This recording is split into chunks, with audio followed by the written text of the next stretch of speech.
Bueno, esta clase es para explicar el trabajo número 2 de tercero primera. Y como dije, tienen que repasar temas de segundo año. Y los temas son importantes. Por lo que me han comentado los compañeros, creo que Alderete me había dicho, me había pasado los temas, ¿puede ser? No, ¿quién me había pasado? No me acuerdo. Había un chico que me pasó los temas que vieron en el año pasado, en segundo, y vi, me di cuenta que faltaban muchos. Entonces, yo me voy a comprometer a también fijarme lo más importante, o sea, lo que sean esenciales, ¿sí? No irme por las ramas con los trabajos, seguramente va a haber algún trabajo largo porque seguramente el tema da para eso, ¿sí? Entonces, lo que va a pasar es que van a ver que algunos van a ser más cortos y otros más largos en contenido. Por ejemplo, el que estuve viendo de la expansión ultramarina es un poquito más largo en contenido. Bueno, por lo que me han comentado, ustedes el año pasado vieron muchos temas desde Edad Media, como 5 o 6 trabajos de Edad Media. Y eso depende de las cosas podés dividirlo en 2 clases, ¿sí? En 2 clases más o menos. O sea, poner el origen, cómo se considera la Edad Media, cómo se empezó, cómo es la alta Edad Media, y después en la segunda clase como en la baja, y la crisis del siglo XIV termina la Edad Media, ¿sí? Eso. Y yo no le quiero dar un trabajo, porque ya lo vieron eso, pero por lo menos poner cómo terminó la Edad Media, ¿sí? Con una toma de Constantinopla en 1453 por los turcos otomanos. ¿Les dio un trabajo o no? Bueno, entonces vamos a empezar un poco de la final, ¿sí? Y para que entren en edad moderna, porque en realidad ustedes tienen que estar viendo contemporánea tercero. Pero bueno, el trabajo 2 se trata de algunos conceptos y algunos sucesos de la edad moderna, ¿sí? Hay que desarrollar. O sea, ese trabajo estaba planteado para hacer un cuadro, pero cuando digo hágame un cuadro, lo que hacen es hacer el cuadro primero y después poner alguna información, y ponían muy poca y no lo esencial.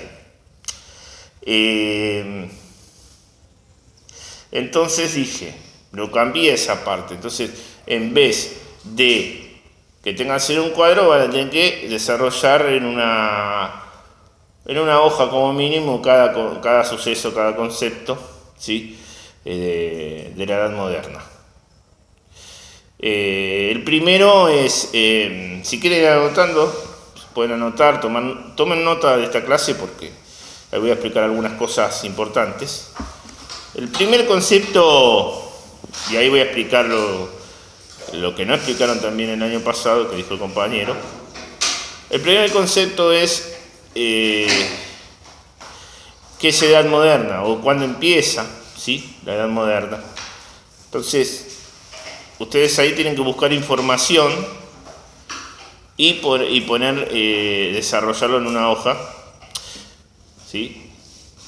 Pero ¿qué pasa? Yo en el trabajo hay unos links de YouTube donde pueden ver ese video y tomar nota de lo que dice, y ahí está la respuesta, ¿está claro? Está la respuesta. Hay algunos videos de qué es la edad moderna, ¿sí? Entonces, ustedes ven ese video, que no es muy largo, y toman nota de lo que dice y ahí está la respuesta.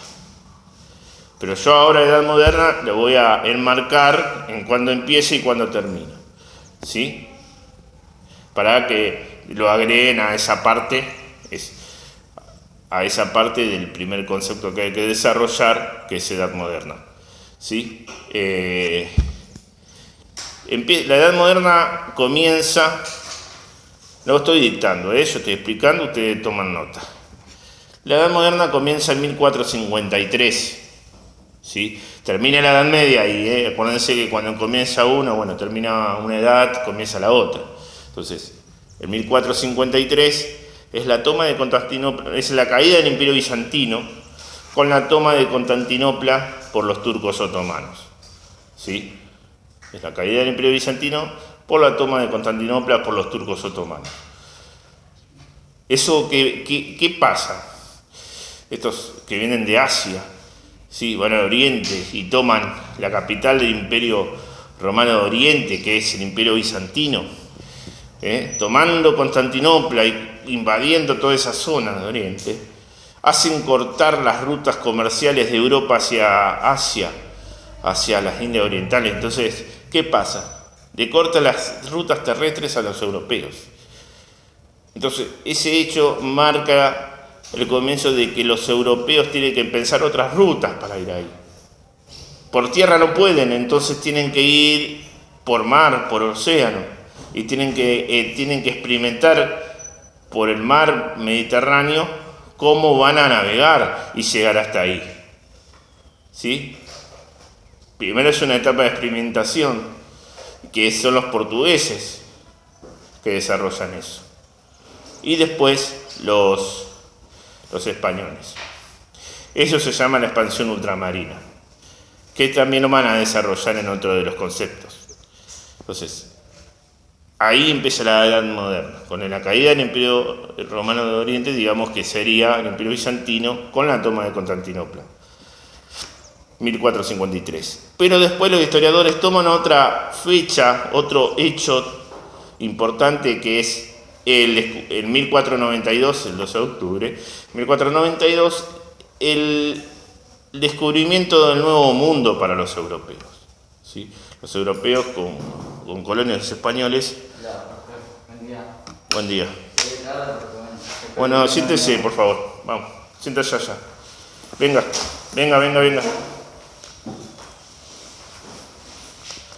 Siéntese y abre la carpeta y compre lo que estoy diciendo. Rápido.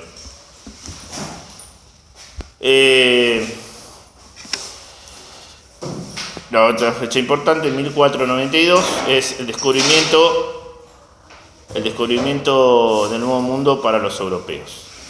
¿Cómo se llama? Voy a preguntar, a ver, esto tienen que saberlo de la primaria, ¿no? Lo pueden saber.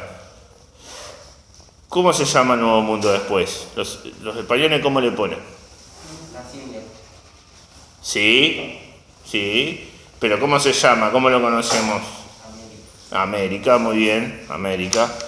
Bien, entonces, eso es importante, ¿sí? Por eso, ¿y qué marca ese hecho del descubrimiento? Hace abrir la cabeza al europeo. Antes el europeo en la Edad Media pensaba que el mundo era cuadrado y que solamente tenía que pensar en Dios, y la vida lo regía a Dios y la religión católica. Era un mundo cerrado y digamos, algo estancado, porque no dejaba florecer el saber esa religión católica. Entonces, cuando salen a experimentar al mar, al océano, empiezan a ver otras cosas, y hizo observar y experimentar otras cosas este descubrimiento. Eso abrió la cabeza al europeo, ¿sí? Abrió la cabeza al europeo y bueno, empezó a pensar de otra manera, a empezar a cuestionar ciertas cosas que estaban establecidas, ¿sí? Por eso es un hecho importante.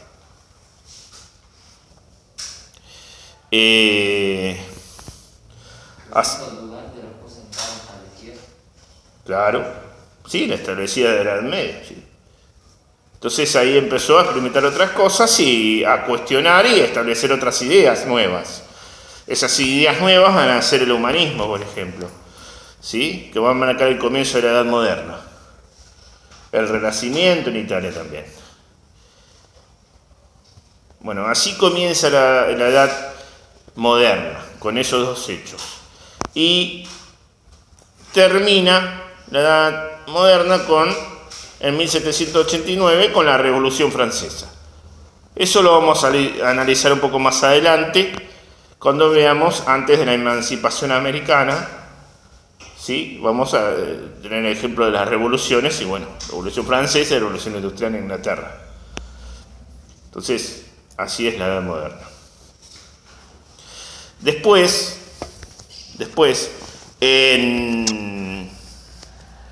disculpen las imperfecciones de esta filmación, ¿qué pasa si hace con la tecnología que tiene el docente y no la que da el Estado, digamos? No nos da ninguna. Bueno, voy a mostrar, como les dije,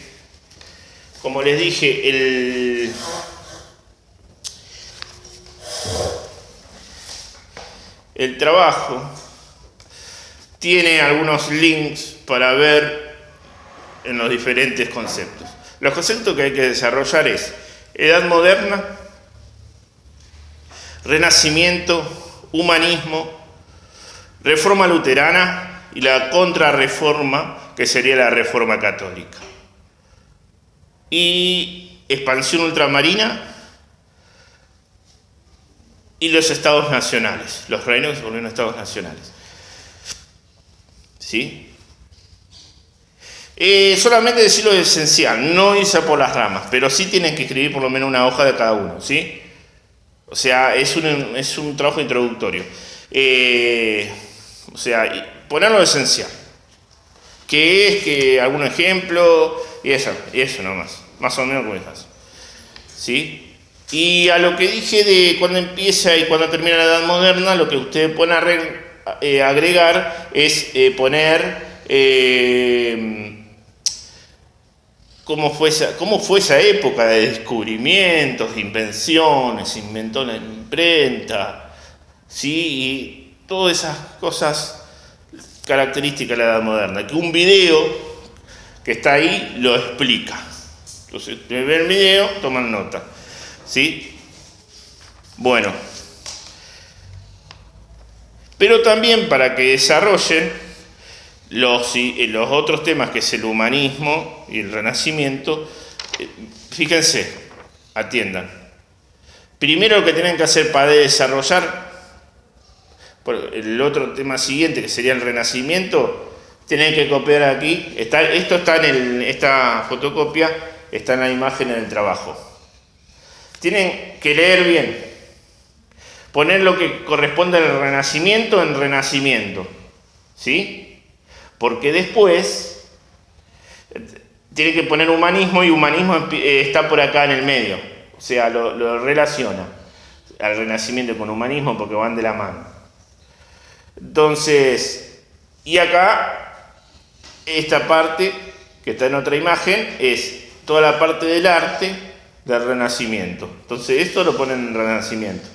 Igual en la imagen lo aclara. En una imagen dice Renacimiento y humanismo, y en la otra dice Renacimiento. Lo que es Renacimiento lo ponen para Renacimiento, ¿está claro? Y humanismo para humanismo. Entonces, les voy a leer un poco. Esto es lo primero que dice, es esencial para definir lo que es el Renacimiento. Dice: el Renacimiento fue un movimiento cultural que, partiendo de las ciudades italianas, se desarrolló en el continente europeo entre los siglos XV y XVI.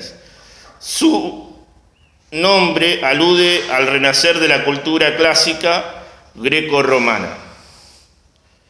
¿Qué quiere decir greco-romana? Esa cultura clásica, lo clásico es lo griego y romano, muy bien. Que durante la época medieval había quedado relegada. Y yo dije, ¿por qué queda relegada? ¿Quién no dejaba pensar en la Edad Media? La Iglesia. Muy bien, la Iglesia. El saber lo tenían ellos, lo escondían a los libros, ¿sí? Y lo ponían en las bibliotecas de las catedrales, o los quemaban por ahí también, ¿sí? Ellos tenían el poder de escribir nada más en las catedrales y en los conventos y órdenes religiosas. Este movimiento trajo aparejada una serie de innovaciones artísticas, técnicas, y alcanzaron un amplio desarrollo inicial, sobre todo en Italia.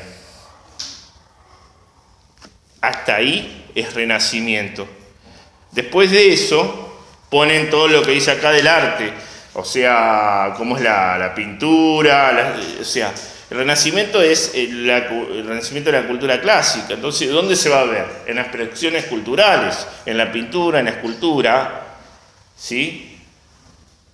Entonces, ahí surge ¿quiénes? Leonardo da Vinci, Rafael, Botticelli, hay varios artistas. Y ahí dice cómo se manejan esos artistas con los mecenas, que son los que bancan las familias de dinero, que bancan esas obras artísticas que, bueno, que son importantes de la época. Bien.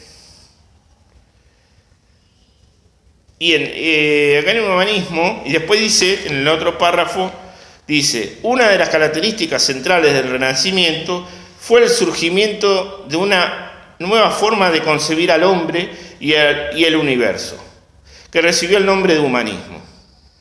En la visión humanista, el hombre, y ya no Dios, o sea, Dios cuando estaba en la Edad Media, la Iglesia Católica ahí, dominando todo, decía que la vida lo regía Dios. Y acá ya algunos siguen, no es que desaparece la religión católica, sigue con poder y todo, pero es una nueva concepción del pensar que pone en el centro ¿a quién? No a Dios, sino al hombre. Ocupó el lugar central de los desarrollos intelectuales sin que esto supiera la pérdida del sentido religioso. ¿Sí? No se pierde el sentido religioso, es lo mismo que dije recién. No se pierde el sentido religioso, pero se empieza a pensar de otra manera. Los humanistas se opusieron al pensamiento dogmático de la época medieval, que consideraba sus ideas como verdades absolutas, y revalorizaron el pensamiento crítico, la razón y la experimentación como fuentes de conocimiento. Bien, eso es humanismo. Después dice, empieza a decir las ideas del humanismo y quiénes son los exponentes. Tomás Moro, Erasmo de Rotterdam, el otro que escriben ellos en el otro párrafo. Y esto, la otra parte es la invención de la imprenta. Esta parte de la invención de la imprenta la pueden resumir diciendo qué significó la invención de la imprenta y en qué parte lo van a poner de lo que expliqué hasta ahora. Lo vamos a poner en la Edad Moderna, como algo característico de la Edad Moderna, que se creó la imprenta y sirvió para muchos. ¿Para qué sirvió la creación de la imprenta? Acá lo dice, leer eso, ponerlo en la parte de Edad Moderna. Bueno, acá ya tienen definido Renacimiento, con esto ya está, Con esto ya está, poniendo esto de acá, ya está definido la parte, quizá no le ocupe una hoja. Pongan con que esté esto y un poco más de los videos, ya está, llenen esa hoja.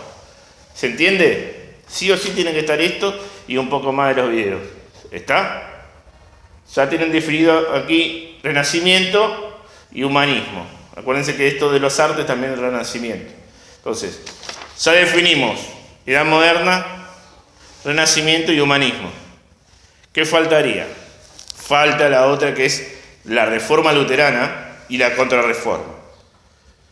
O sea, Martín Lutero, un monje alemán de la Orden Agustina, se creó dentro de la Iglesia, pero empezó a cuestionar diferentes dogmas de la Iglesia y actitudes de cómo se organizaba. Y fue el impulsor de la reforma que separó a la Iglesia.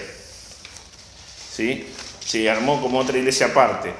¿Quién es Martín Lutero? El que estableció la iglesia evangelista, la primera iglesia luterana, que se separó del cristianismo. ¿Sí? O sea, hay una iglesia luterana, los evangelistas, la primera iglesia la primera iglesia evangélica sería la luterana, y después hay otras interpretaciones, otras vertientes, la del séptimo día, la del pentecostal y todo eso. Si hay alguno, con todo respeto, de la religión evangelista, puede consultar y va a ver que es así. ¿Alguno de esa religión? Pregunto. ¿No? Bueno. Bueno, y acá desarrolla cómo se hizo. Las críticas a la iglesia, ¿sí? Martín Lutero.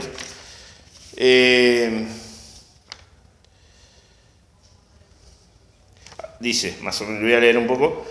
Alrededor del año 1500 comenzaron a surgir en los Países Bajos una serie de críticas y protestas relacionadas con el escaso conocimiento de algunos miembros de la Iglesia tenían de las Sagradas Escrituras y con la forma de vida lujosa que llevaban muchos religiosos. O sea, las críticas eran que estos religiosos no sabían interpretar las Sagradas Escrituras porque interpretaban lo que ellos querían, no lo que realmente decían. Y encima, los únicos que podían leer una Biblia eran las autoridades de la iglesia, el sacerdote. O sea, un común fiel no podía acceder a eso.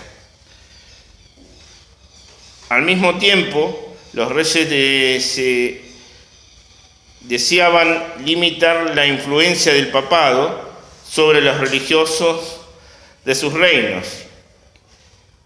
Y en muchas zonas, sobre todo en Alemania, existía un fuerte descontento popular a causa de los impuestos eclesiásticos. Y bueno, los príncipes alemanes estaban recalientes así porque estaban enojados con la iglesia porque les cobraban muchos impuestos.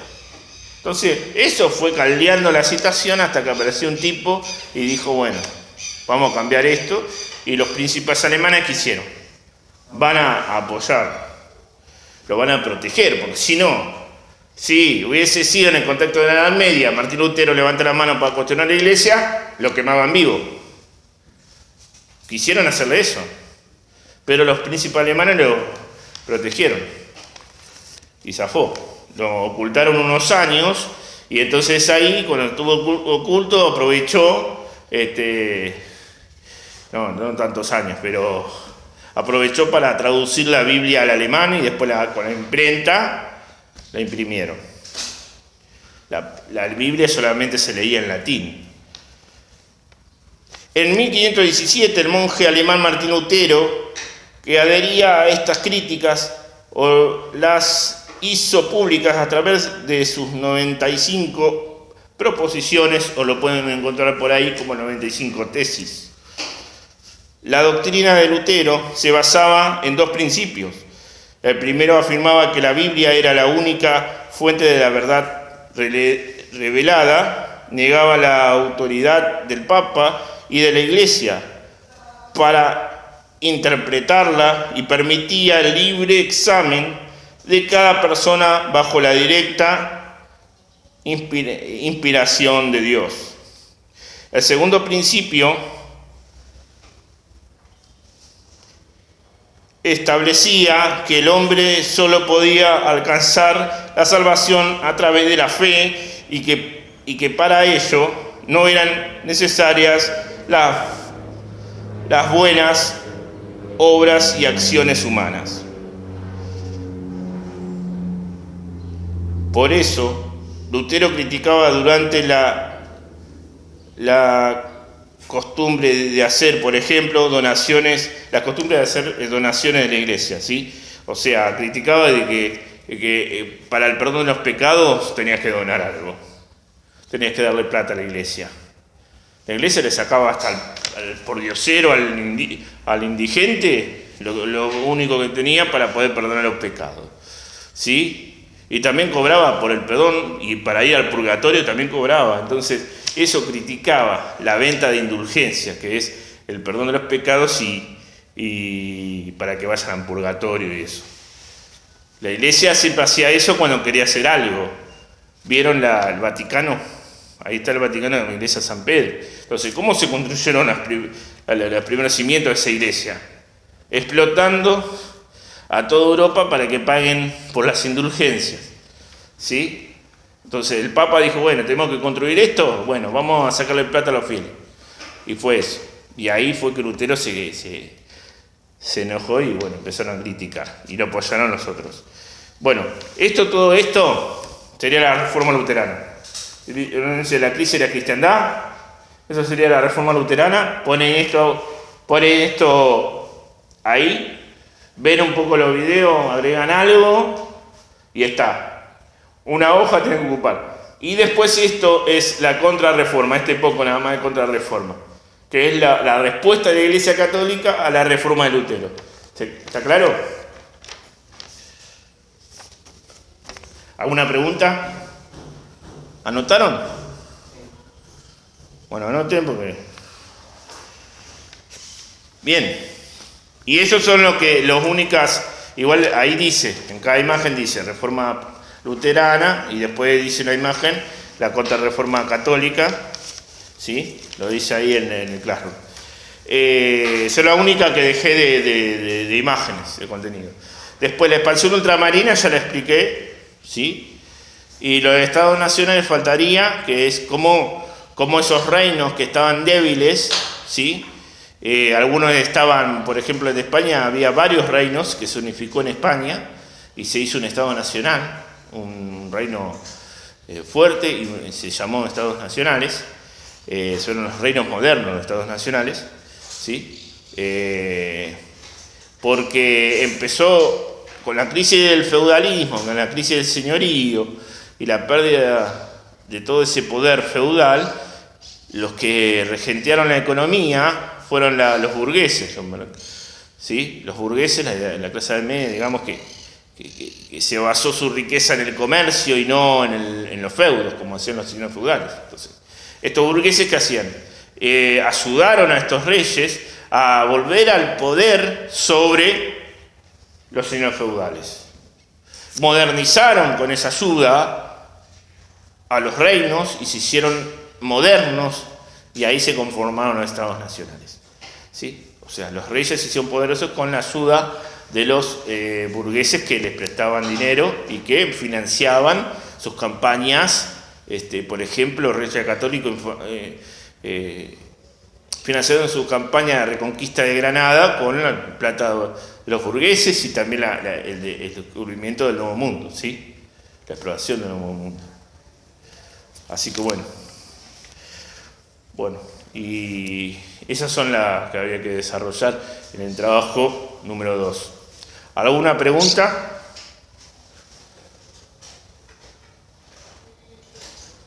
¿Por allá, chicos? ¿Anotaron? ¿Anotó usted? Sí.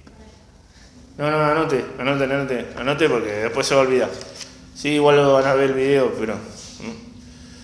Suscríbanse al canal, por favor. Bueno. ¿Alguno puede entrar al Classroom? No, por los datos, ¿no? Se complica, ¿no?